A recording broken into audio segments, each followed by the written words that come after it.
Once again, welcome to our Animal Justice Academy Lunchtime Live. Welcome to all you sweet peeps who are here live, and welcome to those of you who are watching the replay. We're talking today about the power of connecting people who care about animals. And joining us today, we have Steven Rouk of Connect for Animals. Connect for Animals is an exciting new program that connects people to other people and people who want to end factory farming. I just want to throw that in there. So it connects people who want to end factory farming to other people, other events, education, advocacy opportunities to help all these people who actually really are bothered by this idea of how the industry, the agricultural industry, is working right now, and putting them to work, getting them more active. So Steven's up here on Spotlight. Steven, I'm just going to give you a quick little introduction, a formal one. So Steven is the founder of Connect for Animals, and Steven has a background in data analysis and programming. He's been in the animal advocacy movement for the last decade, working on research, strategy, community building, and grassroots activism.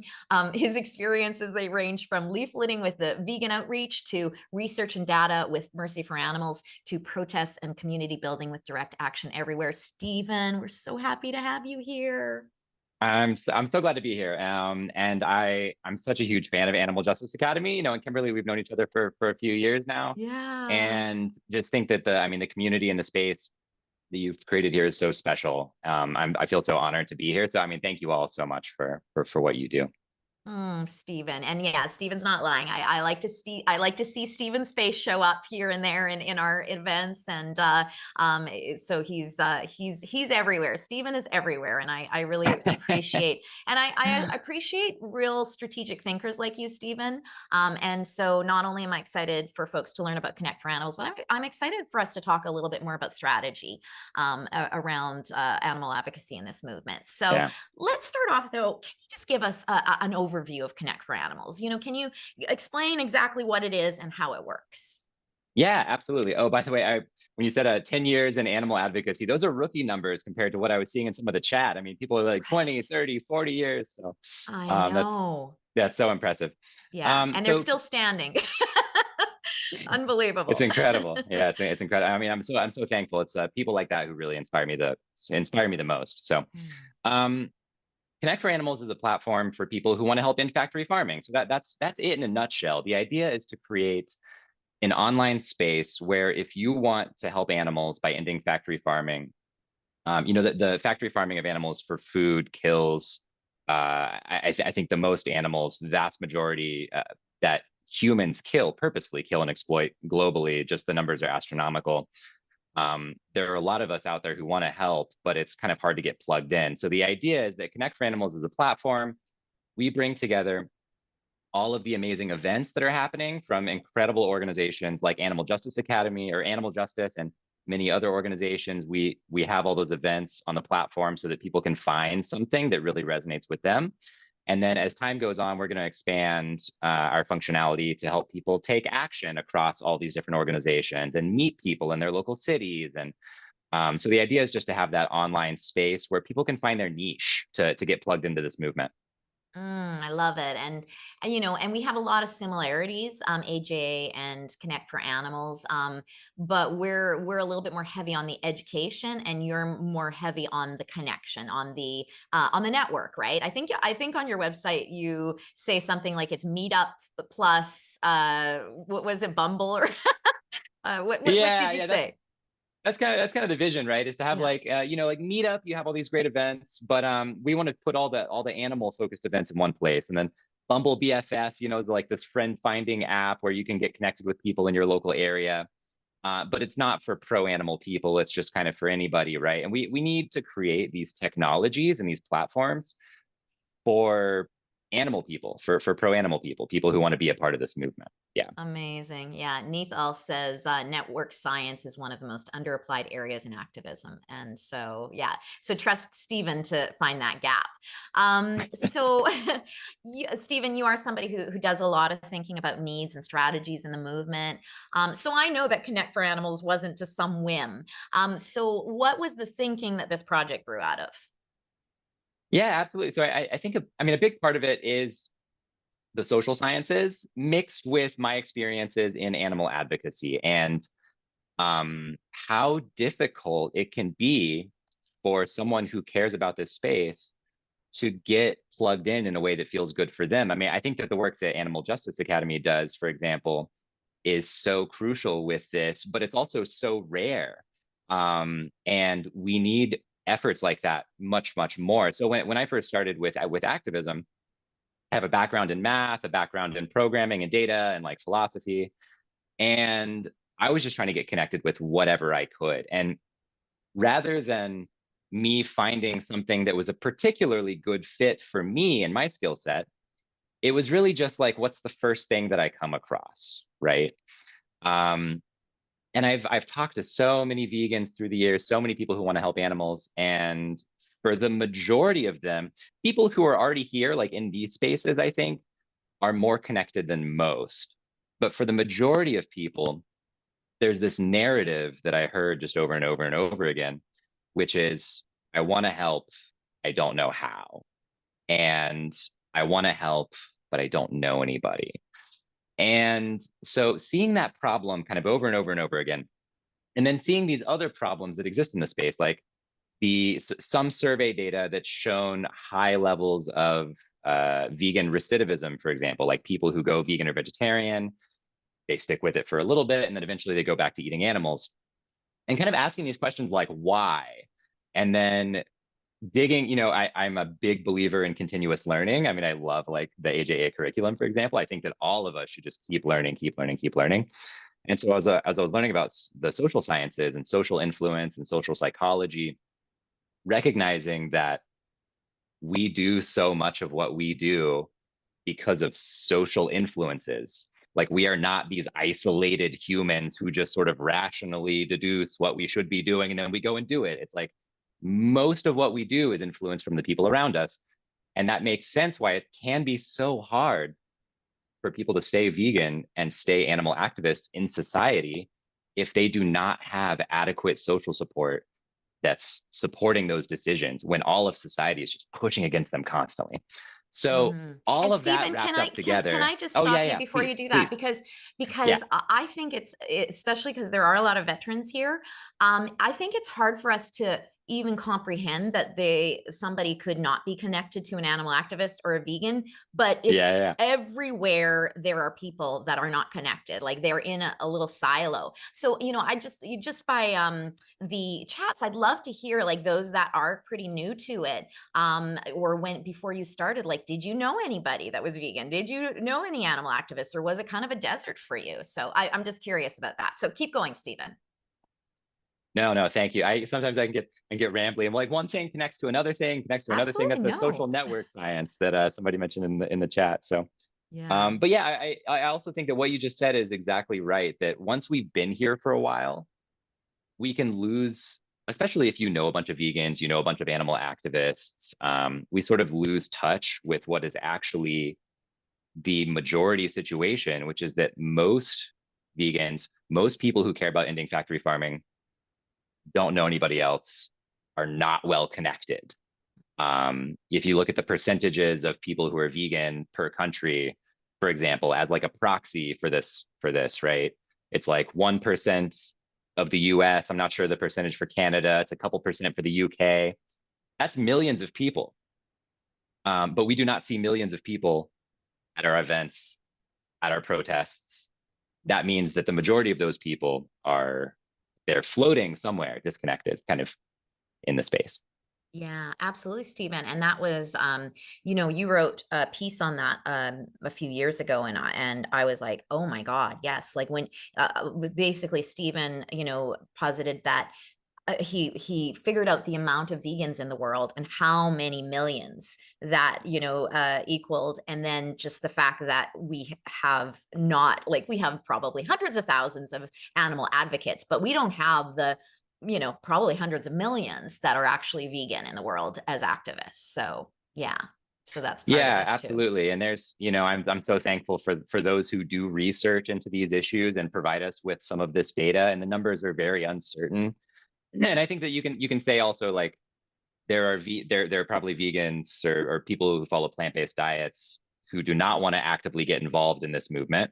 Mm. And then there are people who are vegetarian and non-vegetarian who haven't made that choice diet-wise, but yet still actively very much want to help in some of these atrocious systems. And so there's a lot of gray area here, and a lot of these things blur together. But I think at the end of the day, we have not done as much work as a movement outside of these pockets like AJA and some other folks. We haven't done as much work finding ways to bring all these people in and get them connected in a way that feels good for them. So. Mhm. And so is Connect for Animals is your sort of target audience more like new people, very new to you tell us a little bit about your target audience. Yeah, of course. So I think that Connect for Animals can be very useful for people who've been here for a while. So for example, one of the things that we do is pull together all of these events from many different organizations.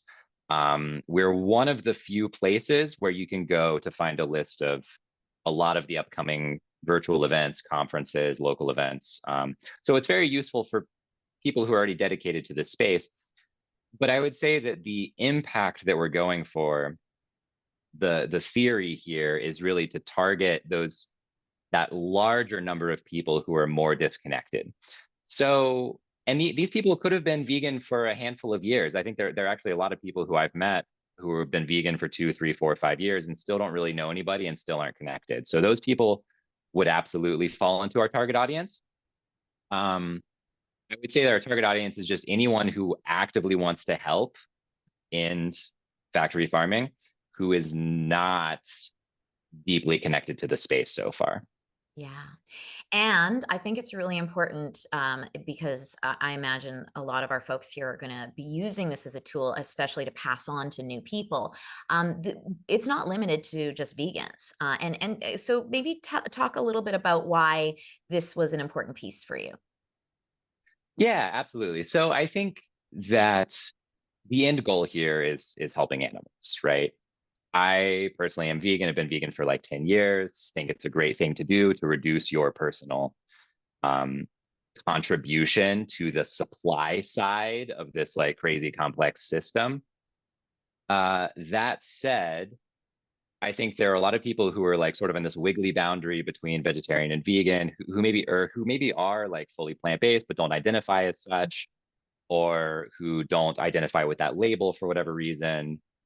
Um, we want to Connect for Animals to be a place where we can promote all these ideas and say like, yeah, it's a great thing to reduce your personal contribution to these problems. We highly encourage it, but we're also not going to do any kind of purity check when you come through the door, because we want this space to encourage you along that journey. And if you want to sign a petition and you're not vegetarian or vegan, like, please sign the petition. If you want to email your representative and you're not vegetarian or vegan, like, do it. We might think, as someone who's been vegan for a long time, we might view that as maybe inconsistent or something, but I think to a large extent, humans are inconsistent in a lot of ways. And if you want to be inconsistent and still help animals, like, please come on, help animals. And as time goes on, also, it'd be great if you moved more in like the vegetarian and the vegan direction. So Yeah. That's um, exactly what we're like here at AJA too. It's like yeah, there are people that are helping animals in little pockets of and they are very passionate, and of course they are the people that are most likely to go all the way eventually, but we're not going to turn them down if they're helping animals and they want to help animals. Come on board. We need all the bodies we can get. Um, and absolutely. and Stephen, what about like you've chosen unlike us, we're sort of general animal advocacy, of course, with a big emphasis on animals in farming because that's such a huge thing. But you have chosen this platform to focus on factory farming as opposed to opening it up to wider animal advocacy. So tell me about that. Yeah. And so I want to be very open that this is a decision that is very uncertain and that could change in the future, because as someone who comes at this from an anti-speciesist lens, what I want more than anything is for all of our rules and systems to be overhauled in a way that grants animals the moral dignity that we should, you know, considering animals in all of our decisions, all of our laws, in every aspect of human society, right? That's the driving force behind all of this. So this is a decision that's very uncertain, but the focus on factory farming came from essentially just looking at how many animals are killed and exploited per year, where is that large part of suffering, and then also how much attention is being drawn to that issue. And I think that factory farming, I think animals killed for food globally hit both of those at a very high level. So astronomical numbers and very, very small percentage of funding and resources going to that. So when we were thinking about how to have the biggest impact here, it's one of those systems that's also just tied through society. I mean, like 3 meals a day, massive industry, you know, it's so huge, it's so hard. So we thought that focusing on that could be the highest impact area to focus. But like I said, highly uncertain. It could evolve going forward because fundamentally the place that it's coming from is this anti-speciesist place. And if I think we were convinced that an alternate approach could get us to our goal faster, then we could be open. And obviously, like, you know, we're fully supportive of all pro-animal advocacy that's out there. Amazing. Yeah. And the chat is going by so quickly, Stephen, but so many folks are talking about how disconnected they were before they got involved. Some people are saying that they're here and they don't have anybody in their vicinity they know that isn't a vegan or into animal rights. We have people here who are not, you know, not veg yet, but are passionate about, you know, helping animals and finding out more. So this is, you know, this is exactly what you're talking about. And this is so important. So can you actually, how about we just have a little screen share for a minute and maybe just take us through a quick little tour of Connect for Animals online. Yeah, absolutely. Would love to. So I'll share my screen here. Let's get that going. Just so people can get a better sense. Okay, can you see it? Looks good. Perfect. So everything that you see is very much a work in progress. We're making changes extremely rapidly. You know, we're building the parachute on the way down kind of thing here. So I think that we're already adding a lot of value, but things will keep evolving. So whatever you see here, you know, just understand that changes are going to keep coming month after month. So if you go to connectforanimals.com, you have some resources that you can access up here on the top, like events and other resources and volunteer opportunities. But the way to get access to everything is if you click this sign up here. And so I already have an account, so I'll just go ahead and log in. And I can show you what it looks like on the inside. So I've got to move my Zoom windows around here. You know, we're all memorizing your characters of your passcodes. I know y'all gonna go hack into my account later. Yeah. I'll change my password right after this. It's funny actually. We set pretty strict password requirement. I mean, it's industry standard, but it's like 12 characters, 1 letter, whatever. Anyways. Yeah. Okay, so when you log in to Connect for Animals, first thing that you're gonna see is the events list. So this is our core functionality right now. This is where we are currently adding the most value. And that is that we are pulling together events from many different organizations like Impactful Animal Advocacy, the Humane League, Animal Justice, and Animal Justice Academy, obviously, Plant Powered Metro New York, Animal Activism Mentorship.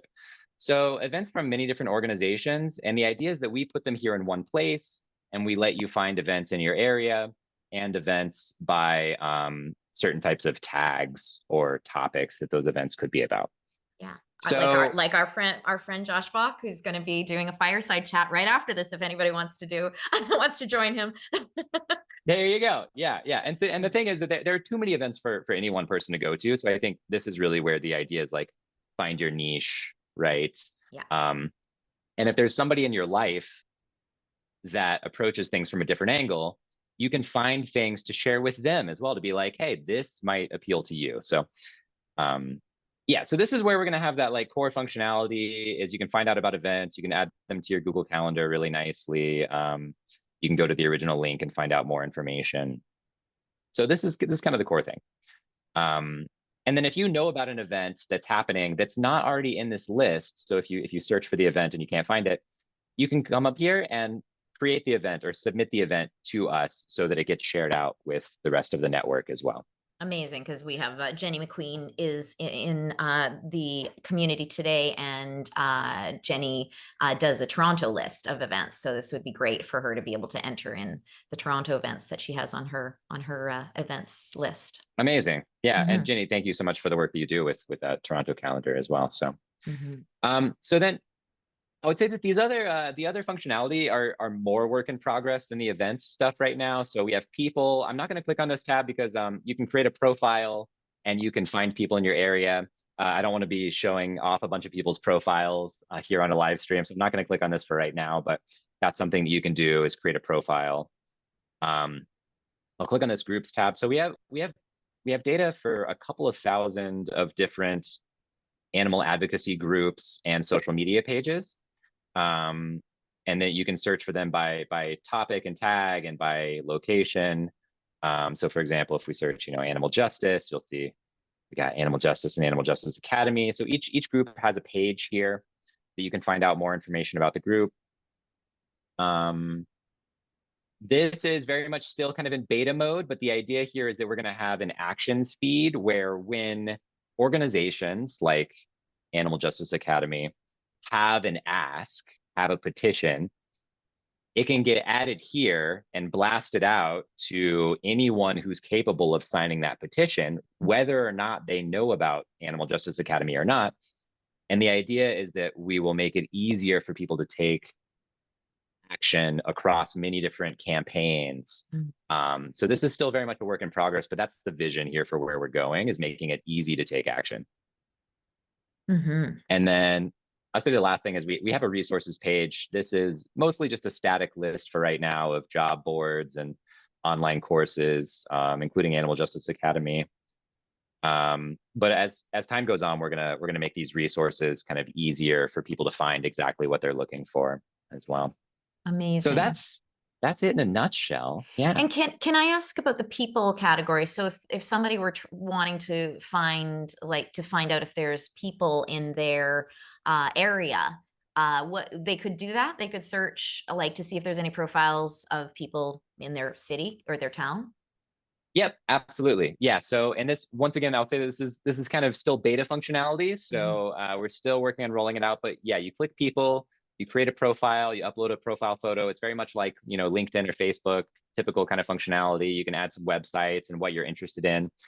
And then you can search for people by location. So if there's somebody in your city that you might not know about, you'll be able to find them and reach out to them and send them a message. Great, thank you. And so there's some questions about, is this an app? And it's both accessible, formatted for online, like for your laptop, and as a mobile app, right, Steven? Yeah, so currently it's available through the browser. So on your phone or on your laptop or your desktop, you can go to just connectforanimals.com or Google Connect for Animals. We do not have an iPhone and Android app yet, but that is coming in the next few months. We will have one here in the next handful of months. Yeah. Okay. Yeah. And so this is because Steven, you are somebody who is very methodical in what you do. So Steven has been working on sort of baiting parts of this for a couple of years now. And so, and you're really finding how people respond, and you're really being adaptable, like you're really responsive to how you're building this out. Yeah, trying to be, and it is very difficult because so I love science, I love learning. There's some really interesting social science-y problems here.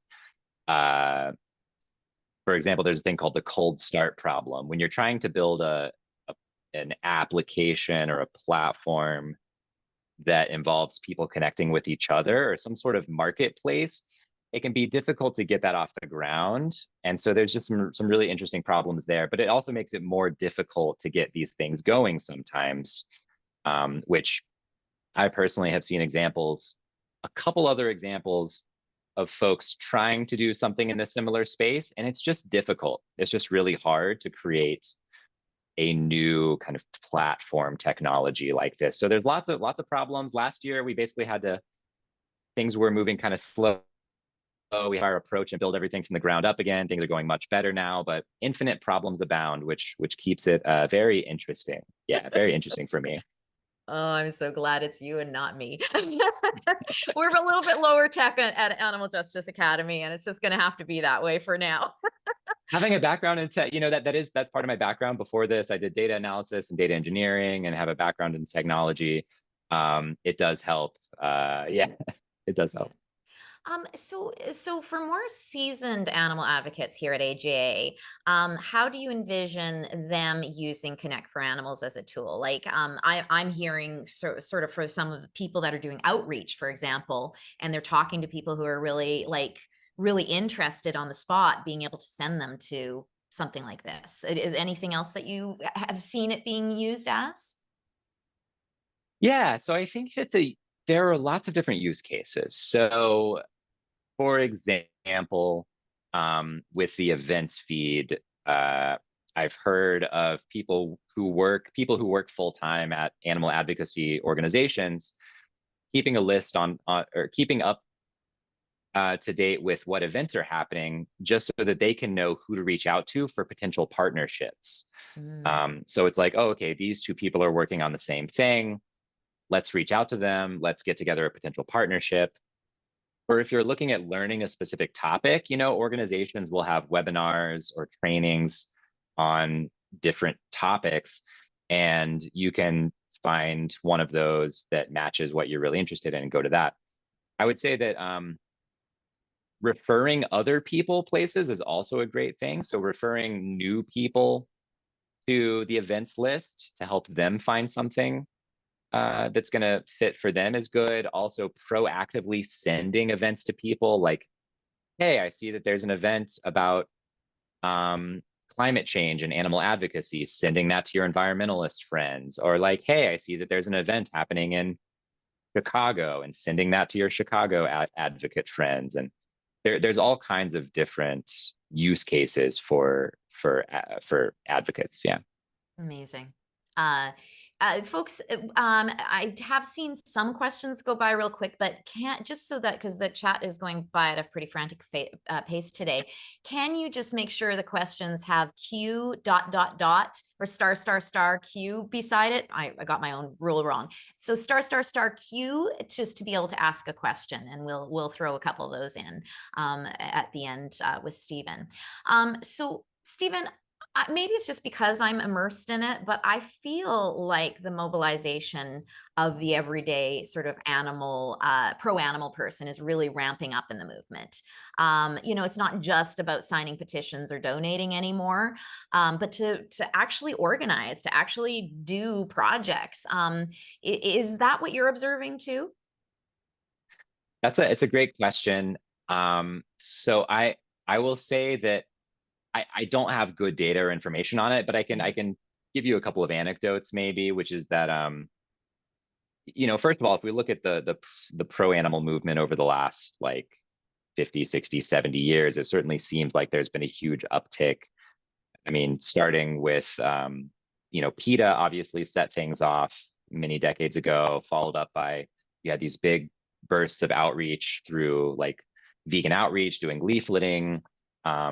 Back then, product availability for plant-based products was extremely low. Now we're seeing plant-based products everywhere, new companies all the time. You've got these great organizations, the grassroots organizations that have chapters in cities all over the place, like DXE, the Safe Movement, We the Free, Anonymous for the Voiceless. You've got kind of these chapter-based organizations that have grown that like didn't exist a few decades ago.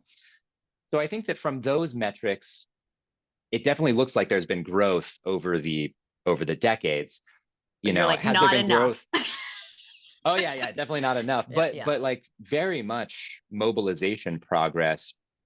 I would love to see more data and research on exactly what does that look like and how much more room do we have to grow. I think we have a ton of room to grow, but I am optimistic that more people are talking about it. More organizations like Animal Justice and Animal Justice Academy exist now, and I'm very, very happy about that. Mm.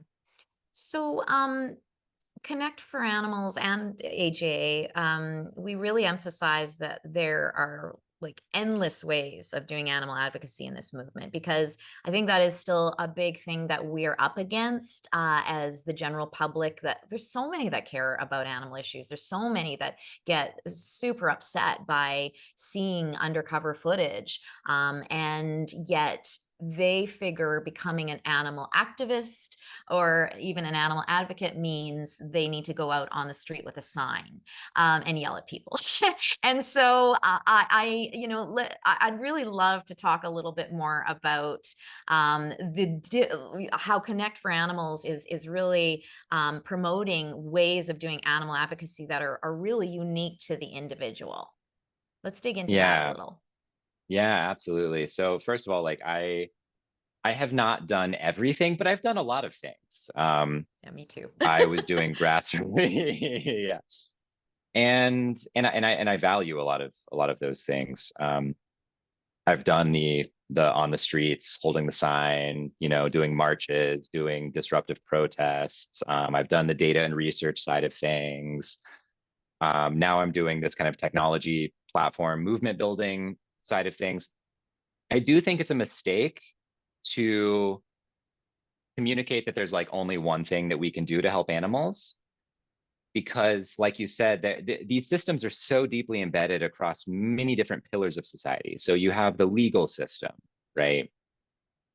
Which all of our laws and all the implementation of those laws come down to. I mean, this is where we need people who are really good lawyers, people who are really good at policy research. Um, that's something that you might not think of immediately when you think of animal rights activism. Uh, there are the protests, and anyone can do those. And if that's your thing, then I would say go for it. There's social media marketing and getting messages out to people, you know, so that's for content creators, for creatives, for people who are really good at marketing data, marketing and outreach ideas. So many opportunities there. There's opportunities in the business world. There's opportunities in writing and all kinds of, because I know a lot of us here are introverts, maybe. I'm not sure what percentage, but I would probably consider myself more on the introvert scale. I try to push myself the other direction, but it's difficult. Um, Tons of opportunities for introverts. And I would say that like the out there protesting, holding a sign stuff is good. We want it. But if that's not your thing, then just write it off. Don't even consider it and look at the entire universe of other opportunities that you can use to make a difference, because it's absolutely out there. I mean, I think of an organization like Vegan Hacktivists that's just a bunch of coders and designers and marketers, and their contribution to the movement is developing awesome websites and beautiful design and translations and things like that.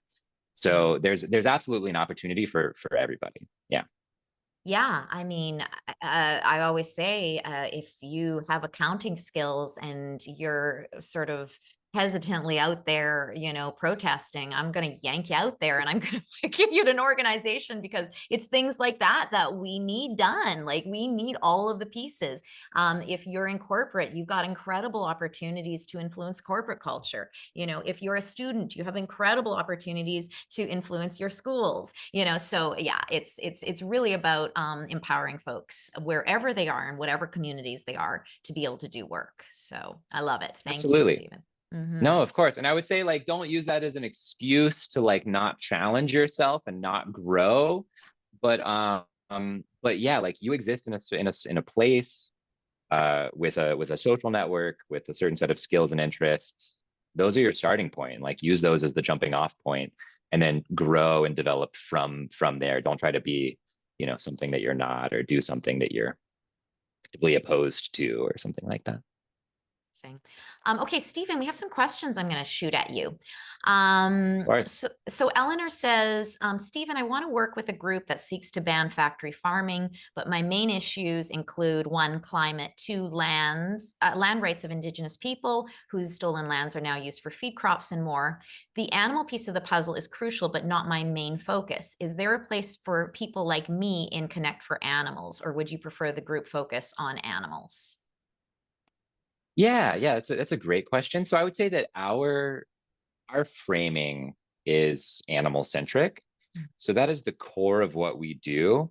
That said, we understand that there are so many benefits. There's health benefits, there's environmental benefits, there's human rights benefits and racial justice benefits. Um, and we are like very supportive to all of those. The frame of our platform is going to continue to be animal centric, but there are many organizations that work at that intersection. Um, my mind is blanking right now because I'm on the spot and the pressure, to think. Yeah. But I could go dig through the list of groups, for example, and search for human rights groups. I think that we maybe have a label for like food justice or food systems or something like that. Can search for groups based on environmental impact and find groups that are working at that intersection. Like we absolutely have some of that data. Yeah. Great. Thank you, Stephen. Nithal is asking, policy, especially food policy, is a key to shifting food systems away from factory farming, but pushing a vegan-centric approach with policymakers and decision makers is often counterproductive. How can we best leverage Connect for Animals to help vegans wanting to play a role in that space? Yeah, yeah, of course. And so, first of all, I'm answering these questions, but I'm no like omniscient, all-knowing person. So like go, do your research, fact check everything that I say, and also like I'm sure I'm going to be leaving out great opportunities and organizations. But in the food policy space, some of the work that immediately comes to mind is work done by, let's say, like the Better Food Foundation and Greener by Default, who have been in part responsible for like the New York City health Mm. system implementing plant-based meal defaults. And I Yes, just we saw just some had news. Katie. Yeah, we just had Katie on the last month. So Katie's yeah. incredible. Katie's Hmm. incredible. Better Food Foundation, Greener by Default, they do incredible work in this space.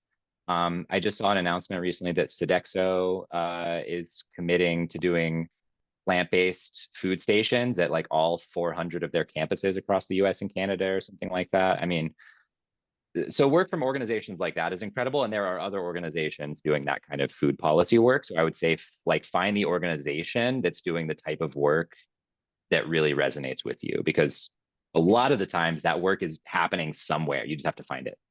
So I think also, Stephen, just to give you more context, Nithal actually is heading up a lot of these policy sort of things. And Oh, incredible. so I think a question that him and a lot of people would be asking is, as an organizer who has initiatives going, how can I use Connect for Animals? Absolutely. Yeah. So the biggest opportunity right now is if you have events, if you have webinars, put those on Connect for Animals, we will get them to our audience, to our list. So in addition to them being on the platform, we also send out events twice weekly via email. So upcoming events go straight to people's email inboxes, which a ton of people use. And So we'll, so, events. Oh yeah, sorry. And now I'll say the second yeah, thing go is for it. eventually we will be able to get more visibility to action opportunities as well. So if you have any ways that you want individual people to take action in support of your policy work that you're doing, but a little bit TBD. That's a bit in the future. So Kimberly, Mm. sorry, what were you going to say? No. Well, and I'm wondering if in the future also there is like, I know sort of vegan hacktivists has a, a degree of matchmaking with people and projects and or people that are wanting to collaborate. And I know that's sort of encouraged in the people connection part, but is that something you're thinking about building out at all? Yeah, so there's a sort of an infinite space of opportunity here, which I is know. We've been talking about exciting. doing it with AJA Yeah, too. So yeah, it's really it's just people power, right? it is. It's Mhm. incredibly exciting, also overwhelming. I do think that one thing we absolutely are thinking about is exposing opportunities to the right people. So opportunities could look like volunteer opportunities. They could be job opportunities. They could be action items like sign this petition or email this representative. And so there's this general set of problems that we're thinking about, which is how do we expose the right opportunity to the right people? And so that's something that we don't have a ton of right now, but that's going to be in progress over the next couple of years here. Yeah. Thank you so much. Anisha and Jeremy are asking, how can we ensure when we focus on factory farming language that we are not opening the door for ethical, small, humane farmers rather than ending the use of all of our fellow animals? So yeah, so I'm sure as a animal rights advocate, Steven, this probably is a piece that you've thought about quite a bit. Yeah, absolutely. So one practical way that we deal with this as Connect for Animals is that while the platform has a certain focus, the rules and the norms of what we do as Connect for Animals do not allow events or actions or information that actively promote animal exploitation.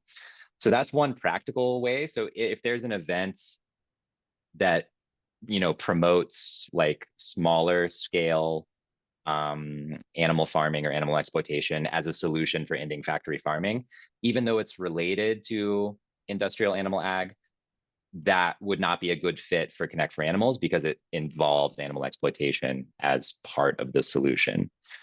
So practically speaking, that's one way. We have these platform norms where it's like we're targeting this problem, but also we're going to have these anti-speciesist norms across the platform and the information that we share to make sure that this is a kind of like an anti-speciesist space for animals.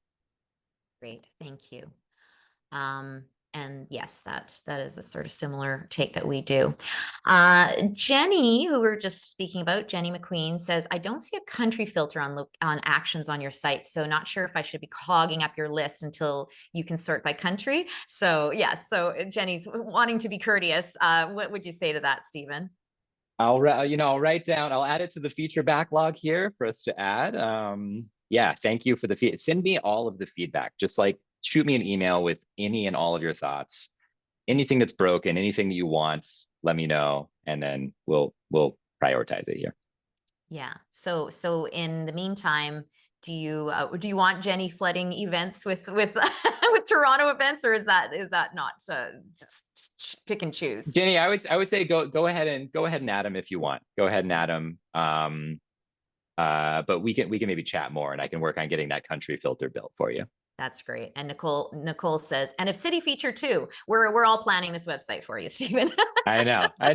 Like I said, infinite opportunity. Yeah, absolutely. Yeah. Stephanie asking, where would we look for writing opportunities? Yeah. So, I mean, if there are people that are signed up with a profile, would they also say what they're interested in and what areas they're interested in? And also, I guess, when you list the different organizations, is there some sense of what they might be looking for?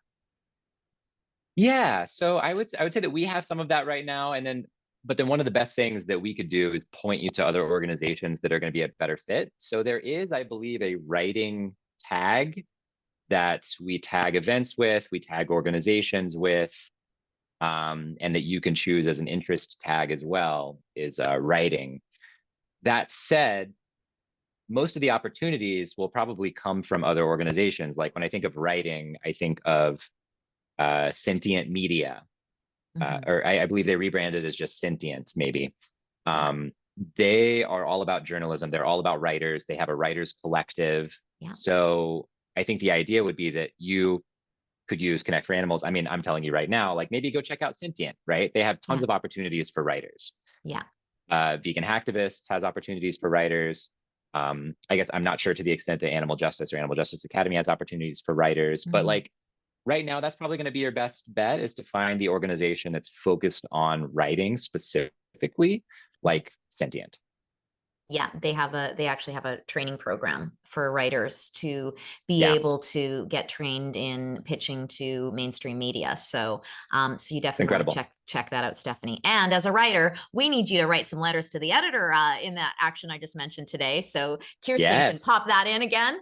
But as a writer, it really is sometimes about making your own projects, like being able to say, okay, I'm going to write letter to the editor every week, or I'm going to try to pitch an op-ed once a month, or some things like that. So there's lots of ways, but you kind of have to almost build your own opportunities there.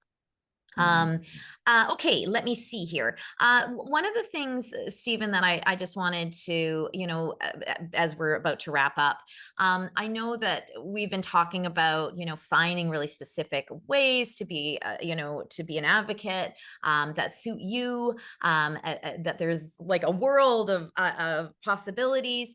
But at the end of the day, for those that might be getting paralyzed by all these ideas and choices, do you have any advice for that? Oh, that's a good question, because I'm very much the same way. Analysis paralysis, absolutely. Um, so I'd say two things. Number one of the best ways to learn is just by doing something consistently for a while.